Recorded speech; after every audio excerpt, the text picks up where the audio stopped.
Olá, tudo bem? Agora são 9h06, muito boa noite.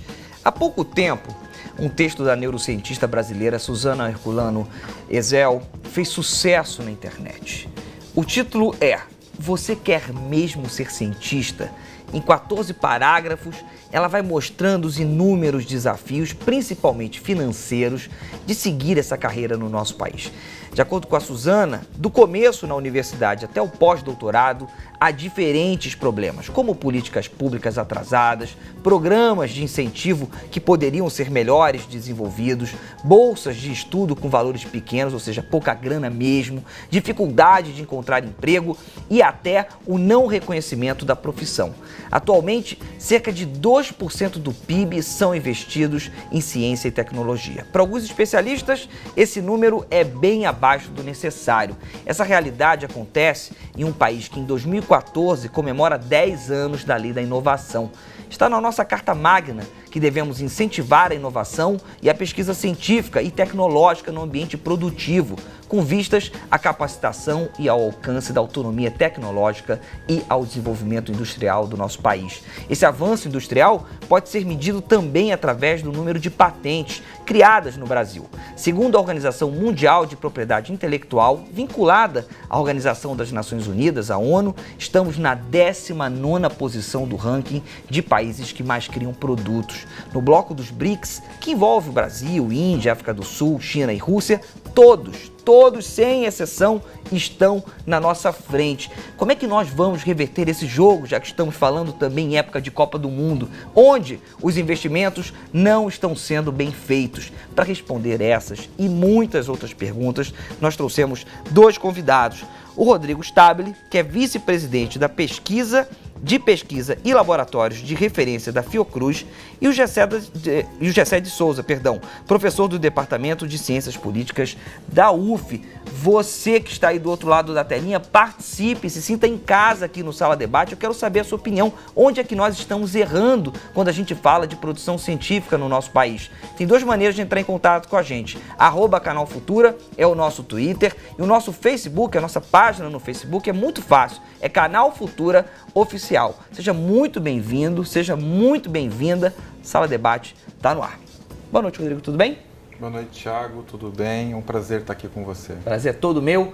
Gessé, errei seu nome, mas não erro nunca mais. Seja muito bem-vindo, tá? Boa noite, Thiago. Maravilha. Fiz uma reportagem para dizer um pouco de como andam os investimentos nessa área. Vamos ver.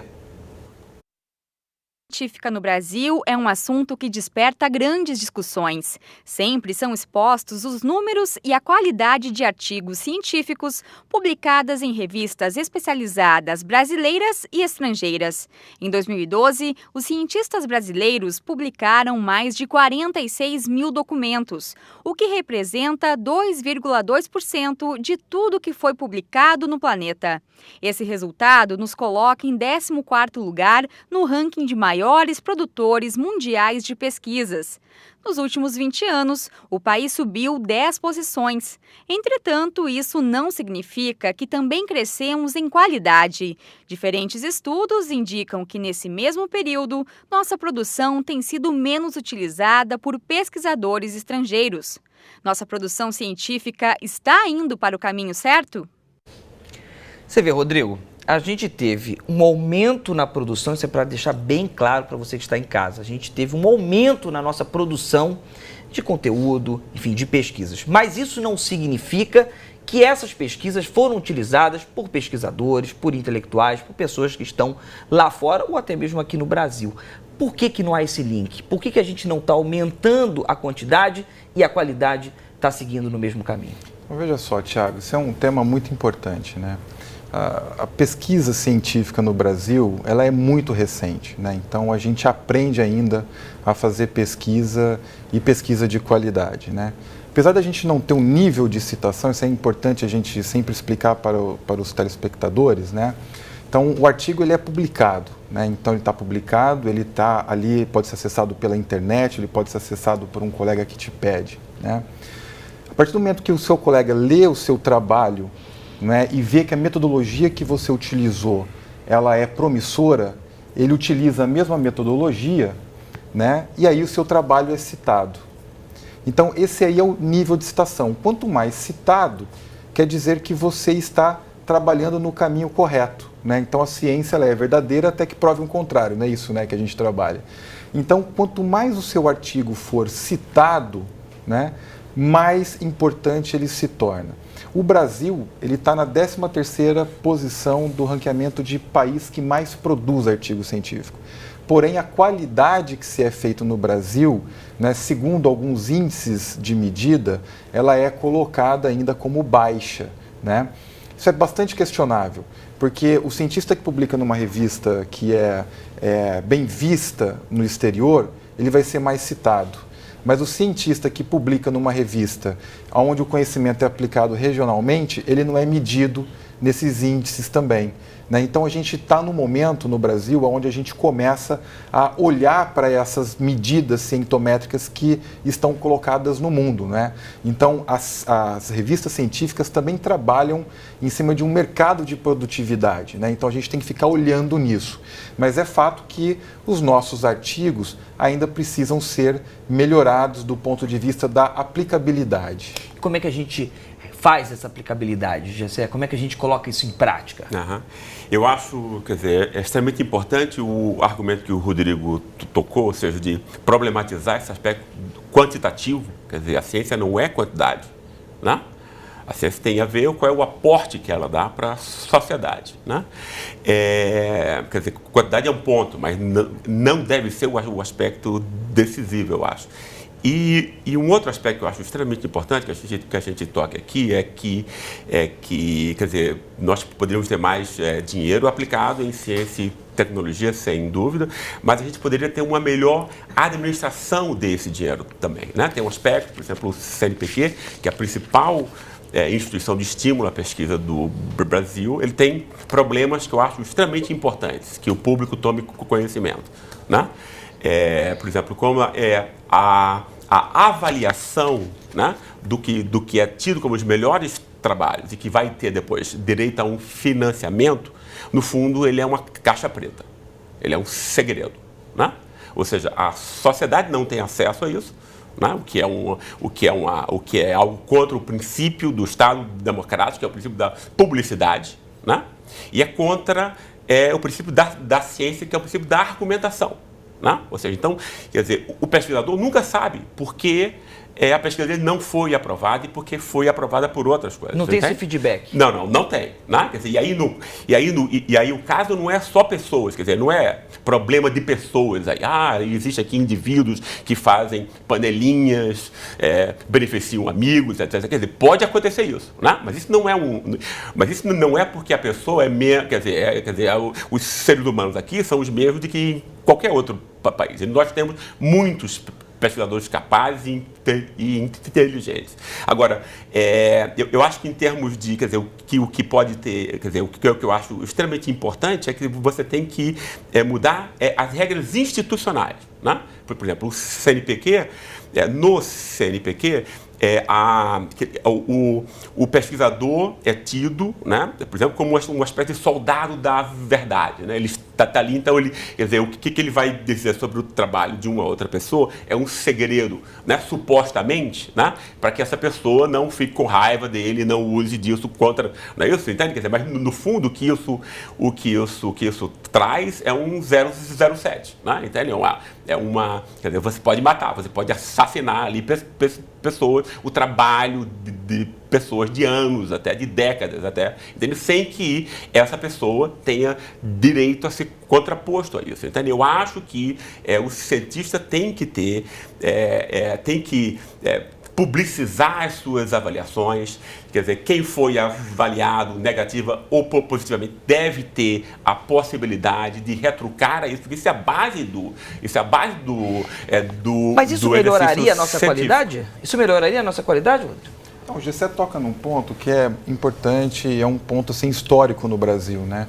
Nós importamos uma mescla de fazer ciência no Brasil que é um pouco da aplicabilidade, né? Então, ela começa ali com Oswaldo Cruz aplicando conhecimento científico para erradicar a febre amarela, peste bubônica, né? implanta o Instituto Soroterápico Nacional e a gente começa a ter uma linha científica importante voltado para a aplicabilidade de um problema. Mas a gente importou, até o próprio Oswaldo Cruz, né, e Vital Brasil e outros, né, Santos Dumont, que fizeram a escola europeia, importou, né, a ciência que é feita por grupos de cientistas que estão ali nas suas escolas, né? Então, as avaliações por pares, né, dá uma certa competitividade para aquele grupo que está ali. Então, quando você é avaliado pelo CNPq e você está avaliando para um grupo que pode ser competitivo com você, você pode ser mal avaliado, né? Mas eu vejo que essa história mudou muito ao longo dos 10 anos, né? Até com a lei do acesso à informação, o portal da transparência, a própria plataforma Carlos Chagas, que o CNPq implantou, te dá essa certa transparência, né? Então, isso acho que não afeta talvez a qualidade no sentido de ceifar boas criatividades que poderiam ser financiadas, né? Mas hoje o que nós vemos ao longo de 8, 10 anos no Brasil, a gente percebe que existe uma certa transparência, né, que muitas vezes ela é rechaçada pela própria ética. Eu não posso expor a avaliação do meu colega porque aquele trabalho é um trabalho inédito, né, e pode ser copiado por outro, né? Então o plágio tem aumentado muito, né, também na ciência, né? Então o acesso à informação garante isso, né? Mas eu não vejo hoje, com as plataformas existentes no CNPq, muitos problemas de grupos rivais ceifando aquela ou esta pesquisa, né? A gente vive num mundo competitivo, né? Então esse mundo competitivo ele é aplicado para o mercado de fármacos, para o mercado de eletrônicos e é aplicado também para o mundo científico, né? Olha, eu vou trazer para a conversa agora, para a internet, a Suzana Herculano Ouzell. Ela é neurocientista e professora do Instituto de Ciências Biomédicas da UFRJ, a Universidade Federal do Rio de Janeiro. Suzana, tudo bem? Muito boa noite. Boa noite, Thiago. Prazer estar conversando com vocês. Prazer todo meu. Seja muito bem-vinda. Você viu que eu li um texto seu no começo do programa. Fiquei muito impressionado com alguns pontos tocados por você. E gostaria que você falasse em relação à qualidade das nossas pesquisas, do quanto a gente está sendo utilizado lá fora, indicado, se nós estamos sendo originais, se os nossos pesquisadores, os nossos cientistas estão sendo originais em suas pesquisas. Olha, essa é uma primeira coisa importante a lembrar, como você mencionou no começo do programa.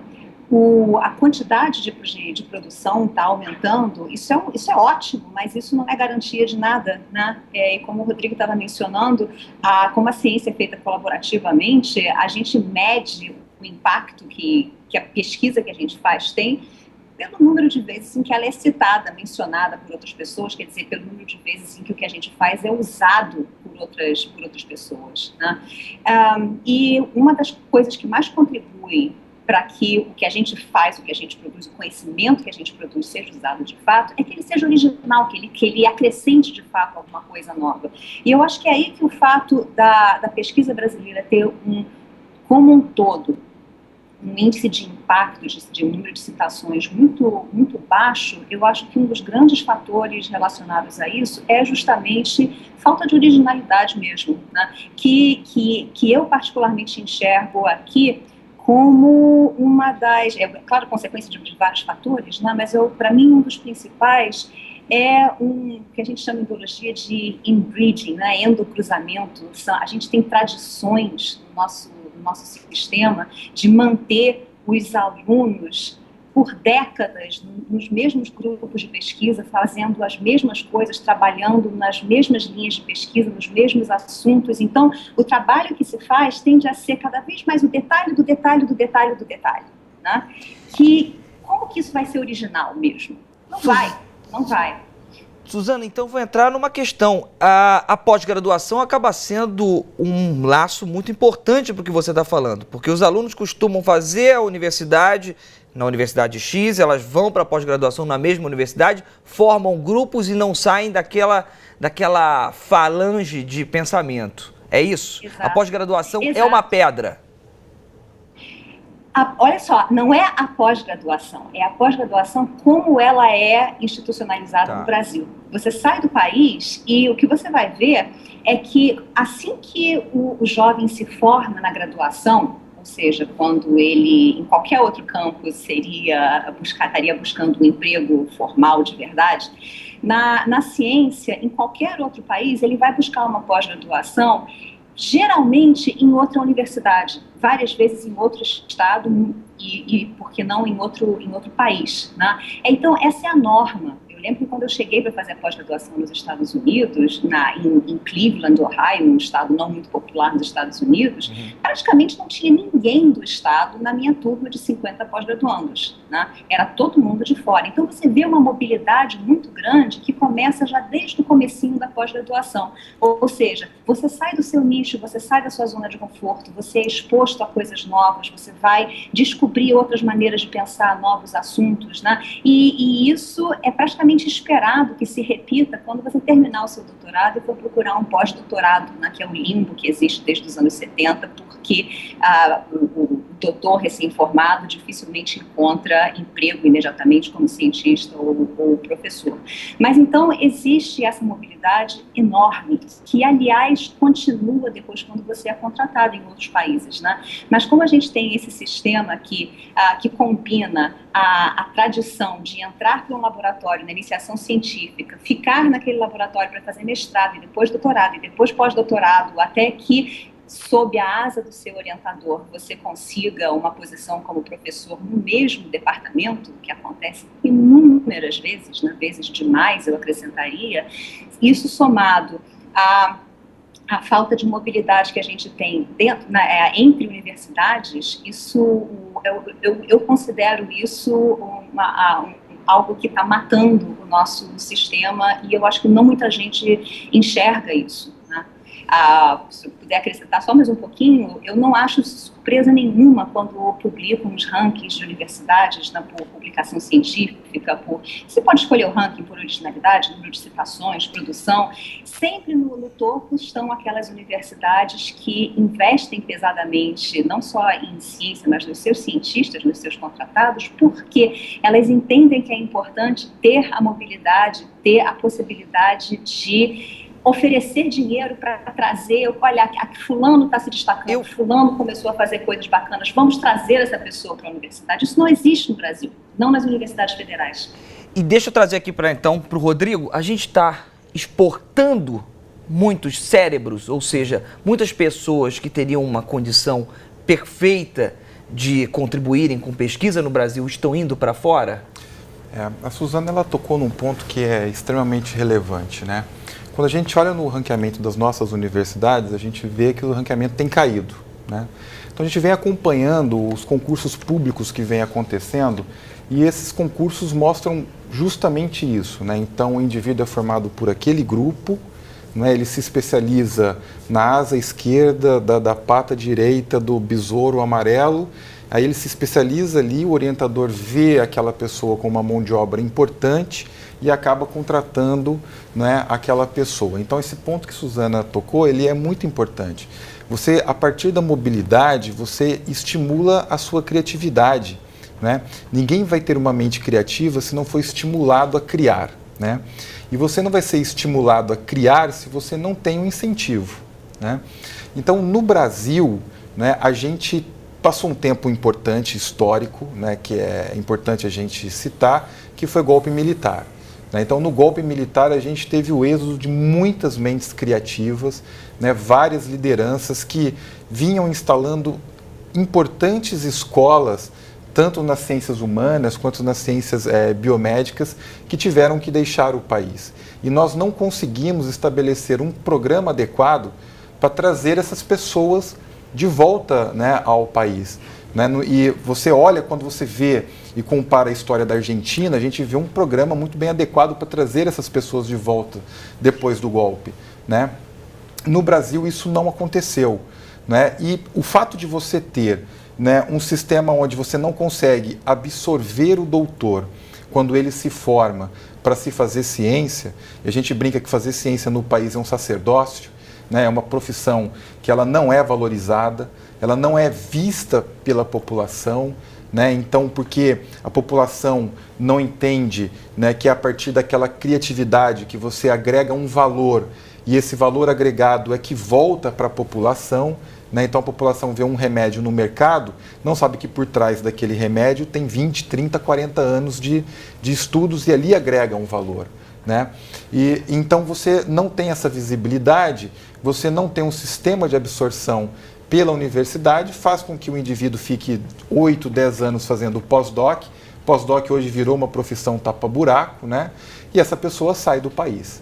Quando ela sai do país, né, e através da criatividade que ela exerce naquele país, ela é promovida, né? Então, nos Estados Unidos, você chega trabalhando numa equipe e se você mostrar uma criatividade interessante, você já começa a concorrer por grants e manter o seu próprio salário dentro daquela universidade, você não vai querer voltar, né, para um país onde o sistema de contratação não é meritocrático do ponto de vista da criatividade daquela pessoa, né? Então a gente acaba perdendo muita gente importante, né, do ponto de vista da criação, né? Então o Brasil tem investido muito na democracia, tem investido muito na democracia dos concursos públicos, mas a gente sabe que certa área a gente tem que buscar criatividade, né? Então, nós temos aí inúmeros jogadores de futebol, mas nem todos são os Neymares da vida, aí, né? O Neymar da vida. Na ciência também acontece isso, né? Então, a criatividade ela tem que ser instigada, ela tem que ser valorizada, né? Do ponto de vista da agregação de valores. Gessé, deixa eu te trazer para essa conversa, porque será que a sociedade não entende o que um cientista faz porque há uma dificuldade na comunicação? Porque há uma dificuldade no elo entre a comunidade, entre a sociedade e os nossos pesquisadores? Eu acho que isso é extremamente importante o que você toca. Até porque existe uma especificidade das ciências humanas nesse aspecto. Quer dizer, se você pega ciências biomédicas ou área tecnológica, é uma comunicação muito entre os pares entre si, claro, porque é um tipo de conhecimento extremamente especializado. Nas ciências humanas não é tanto assim, ou seja, porque as pessoas falam sobre desigualdade, sobre partidos, sobre isso aqui, o que todas as pessoas compartilham em si, né? E nós tivemos épocas no Brasil, por exemplo, na década de 30, a gente teve grandes intelectuais aqui. Na década de 60, 50, a gente teve Celso Furtado, Florestan, né, que foram pessoas que estimularam um extraordinário crescimento sobre a reflexão sobre o Brasil. Discutia-se muito mais o Brasil, né, de um modo muito mais crítico do que se faz hoje, né? Por exemplo, uma das provas, né, da pouca ação das ciências humanas entre nós é o extraordinário conservadorismo da esfera pública brasileira, do debate público no Brasil, né? Por exemplo, num país como o nosso, as pessoas imaginam que a corrupção no Estado é a grande questão, né? Um dos países mais desiguais do mundo, né? É claro que esse tema é um bode expiatório para que a gente nunca toque nessa questão da desigualdade, né? Entende? Quer dizer, e o sofrimento, a dor que ela implica, né? O aporte que as ciências humanas faz para a sociedade, né? Quer dizer, claro que o médico, etc., quer dizer, é extremamente importante você salvar, você fazer vacinas, salvar o doente, etc. Mas é extremamente importante também você esclarecer o público, né? Então, porque o público não é esclarecido, né? É claro que tem várias questões nisso, tem a ver com o domínio de empresas na televisão, monopólios, etc, etc. Mas tem a ver também, né? Porque tudo que se é dito na mídia, tudo que é dito no parlamento, nos tribunais, nas universidades, isso tudo é obra de intelectuais. A gente precisa deixar isso claro, né? Então é extremamente importante isso. E esse aporte tem diminuído entre nós. Aumentou-se, quer dizer, eu gostaria de ter um tempinho, Tiago, para voltar nessa questão que é extremamente importante. A gente volta no segundo bloco, pode ser? Porque tem pergunta para a Suzana. Suzana, o Joel está perguntando para você. Joel, obrigado pela sua participação. Você que está em casa pode fazer igual o Joel, participar do nosso programa. Tem duas maneiras de entrar em contato com a gente. @Canal Futura é o nosso Twitter. Na telinha vai aparecer daqui a pouquinho esses contatos. E tem o nosso famoso Facebook, que é o Canal Futura Oficial. Suzana, o Joel Júnior pergunta para você. Professora, como a Secretaria de Educação de Brasília pode investir em ciência e tecnologia se não existem laboratórios para os alunos? Mas existem laboratórios para os alunos. Eu não entendo muito a lógica da pergunta. As universidades têm laboratórios. Eu vi a ciência brasileira... Ser algum caso específico dele, professora. Talvez. Eu vi a ciência brasileira mudar um bocado desde quando eu comecei a fazer iniciação científica 25 anos atrás e o que a gente tem hoje. A gente hoje tem muito mais facilidade de encontrar incentivos, longe de ser uma maravilha. O nível de financiamento é muito pequeno comparado no Brasil, comparado com o financiamento em outros países onde a ciência é levada mais a sério. Mas os laboratórios existem, as oportunidades existem. Eu diria muito pelo contrário. Aqui eu noto uma dificuldade cada vez maior de encontrar estudantes interessados, jovens interessados em fazer ciência. Então, o problema eu não vejo como sendo falta de laboratórios. Eu posso acrescentar uma coisinha sobre a história da originalidade, Thiago? Eu tenho que passar o bloco. Rapidinho, sem problemas. Tá bom. Originalidade não falta nos jovens cientistas brasileiros, e isso fica muito claro quando eles vão para o estrangeiro. A gente lá fora é valorizado como pessoas altamente criativas, inovadoras. A gente tem jeito para tudo, né? Em grande parte pela falta de abundância, digamos, para a ciência aqui. O que acontece é realmente uma transformação quando o brasileiro volta para fazer ciência no país, ou com aquele brasileiro que tenta fazer ciência no país e encontra esse sistema estagnado, onde você só vira professor se você já tiver sido pós-doc e doutorando naquele mesmo instituto. Né? E vai continuar fazendo a mesma coisa. Então, eu acho que é preciso chamar a atenção para essa quebra enorme. Não falta originalidade do brasileiro. Por que então que a nossa ciência tem tão baixo impacto? Ótimo, essa pergunta vai ficar então para o segundo bloco. Obrigado pela sua participação, Suzana. Se sinta sempre em casa aqui no Sala Debate, tá? É um prazer. Obrigada a vocês. A gente vai para o intervalo rapidinho e a gente volta em menos de 2 minutos. Espero você.